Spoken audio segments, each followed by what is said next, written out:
Hey guys, welcome back to a wrap up. We're in the library after school. I've never filmed a video right after school, so hopefully nobody walks in, but we had a little book tasting going on in here, which is why the tables are kind of decorated. Anyway, I read 8 books in the month of November, which means if I read 8 books in December, I will read 1,000, if only 100 books this year, which is very exciting. I'm gonna try to read less next year. That's a whole thing. I'll talk about it later in a goals video. So let's talk about the 8 books that I did read. I read 1 graphic novel, 2 horror, 2 fantasy romance. Does this even add up to 8? I think it does. 1 regular romance, 1 fantasy, and 1 mystery. So I definitely read a lot of different genres, and I read 3 young adult and 5 adult books. I read 2,574 pages, all of which were audiobooks except for 1. I did 4 new releases. That's pretty good out of the 8. The star rating average was 2.81, so really, really bad. I honestly would have DNF'd some of these books. I'll tell you which ones as we go that I probably would have DNF'd, except that I'm trying to get to that goal of the 100 books for the year. I read 4 books by authors I've read from before, and 4 new authors, and 4 female and 4 male authors, which is kind of rare for me. Usually I don't read as many books by male authors, it feels like. So.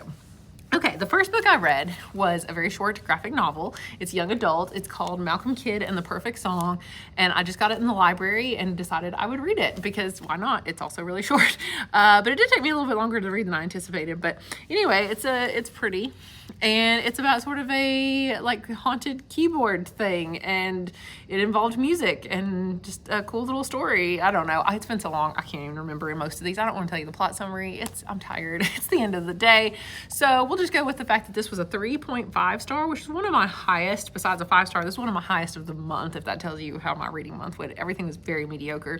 This one's pretty good. I would definitely recommend it to my students. These are also debut authors, so I mean, they did a really good job with their first book. The next book I read was one of my biggest disappointments of the year. Which side do I? I'll go with this side. Song of the Sandman by Sandman, I don't know, by J.F. Dubois. This is the sequel and maybe second in a trilogy. Theoretically, there's going to be a third one in the God in the Shed series. And God in the Shed, I gave 5 stars. Absolutely loved it. Could not believe I gave a horror book 5 stars, but it kind of reminded me of Librarian at Mount Char meets I Hunt Killers, and that's why I loved it so much, because I love both those books. But this sequel was so disappointing. It was like about this weird cult, and I don't know, it just did not go with where I thought it was going to go. So for me it was the plot in this one. I just didn't like the plot. I just didn't like what was happening. I still like the writing. It did bog down, kind of drag out a little bit in the middle of it, but I gave it 3 stars. Yeah, 3 stars. I will obviously continue the series just because I love the first book so much, but the next book's not out. I think there were 4 years between books 1 and 2, and book 2 was written in 2021, so maybe here in a couple more years we'll get book 3 from the sounds of it, hopefully. The next book I read, technically I DNF'd it, but I'm counting it as having read it because of how many pages and how many hours of listening time I put into it. So, Iron Flame by Rebecca Yarros.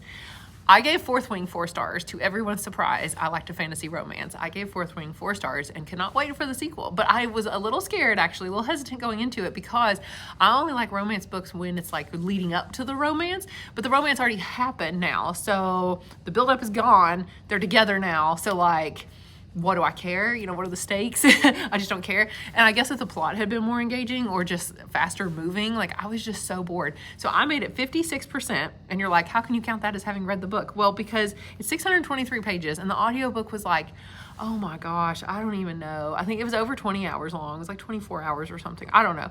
No, it was longer than that. It was like 28, because I made it like 14 hours in. If I'd listened to 14 hours of an audiobook, I'm sorry, I'm counting it as a book that I've read. 14 hours is longer than most of the other books I've read at all for the whole thing.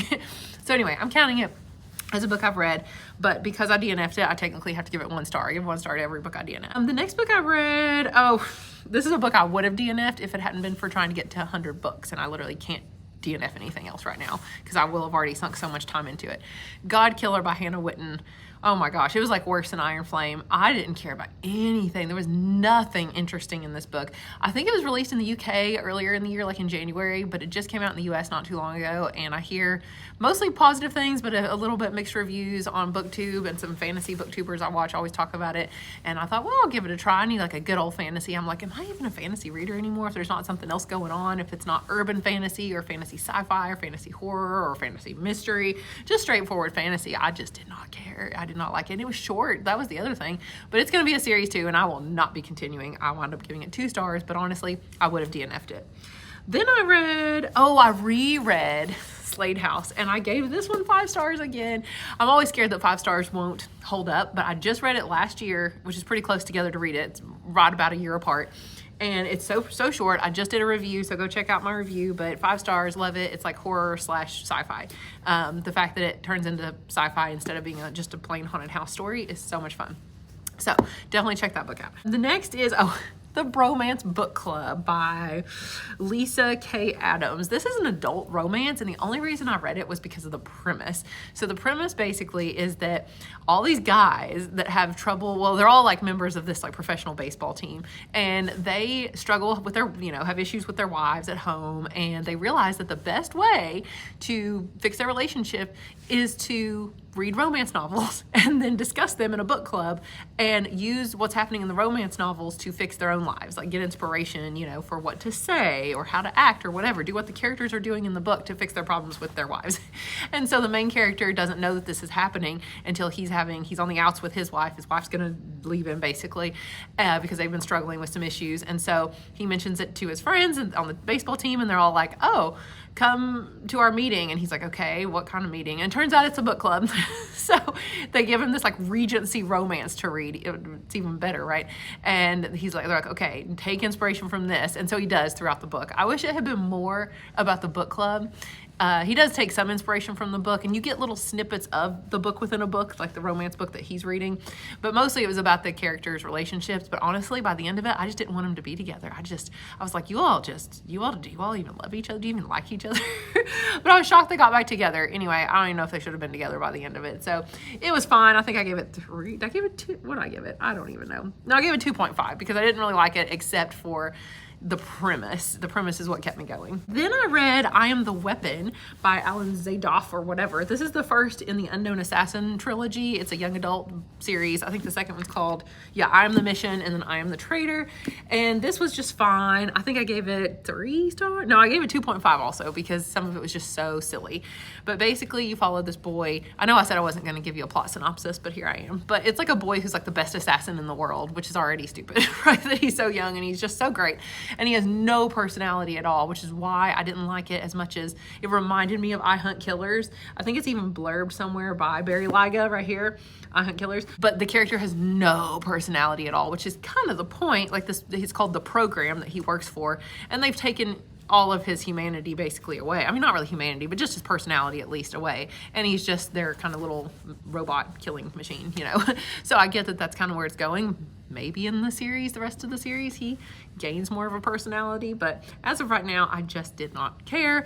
And the premise was kind of ridiculous. Like he has to assassinate the mayor of New York City, which is his most high profile target so far. And when he goes to do that, he realizes he has very little time compared to most of his other assignments, and he gets to know the mayor's daughter, and then, obviously is like, ooh, the mayor's daughter, well, maybe I shouldn't kill her father right now. And he decides to investigate why he has to kill the mayor. And he's never done this before. He's always just taken his assignments kind of at face value. He's never questioned anything. So now maybe his loyalty to the program is in question, and I'm assuming that that's where the rest of the series is going to go. But it just didn't have much of an impact. I don't feel like it really explored any deep issues or anything. I mean, it was fun. I'm sure students would like it. It's very like James Bond-esque. I think it even compares it to James Bond or like Mission Impossible or something. And that's kind of all it was. But if you remotely like this book or have even thought about reading it, just don't and read I Hunt Killers instead. So there you go. Okay, are we on to the final book? Wait, have I done 5? 1, 2, 3, 4, 5, 6, 7. Yeah, we're on to the final book already. Good. Hey, it's only like 4 o'clock. Okay, I can get out of here. The last book I read was A Curse for True Love by Stephanie Garber. This is the 3rd and final book in the, I guess it's called Once Upon a Broken Heart trilogy. I'm not actually sure the name of the trilogy. But anyway, I read the first 2 books in May, I think it was, right around May. Not A Curse for True Love, Once Upon a Broken Heart, and The Ballad of Never After. It's fantasy, kind of romance, but not super romancy, just a little bit. I mean, yeah, it is romancy, but not like heavy romance. So the first book I gave 4 stars because it was cheesy and like tropey and fun. Like every trope you could ever imagine was in it. Spoiler alert, there were even vampires in it. I was like, what? But it was fun. It was just really fun. It did not take itself too seriously, and it was just a lighthearted good time. And then I read the second one and just didn't care about anything. It was fine. And then this one was maybe a little bit better than the second one. It is the conclusion of the series, and I gave it 3 stars because I didn't feel anything one way or the other. So I didn't mind picking it. Every time I picked it up, I was like, okay, yeah, sure, I'll read this, I guess. But I also didn't like love picking it up. I just had no feelings either way. So that means it's a 3-star book for me. I'm sad that neither of the second 2 books were as good as the first one. So those are the 8 books I read this month. Let me know down below if you've read any, and hopefully I'll have a better reading month in December, because honestly I would have DNF'd what? Well, no, probably I wouldn't have. I would have DNF'd, I did DNF Iron Flame, God Killer, probably I would have DNF'd the Romance Book Club. So, okay, 3 of the 8 books I would have DNF'd, so I wouldn't have read as many, but here we are trying to get to 100 books. So let me know if you've read any, and I will talk to you again soon. Bye.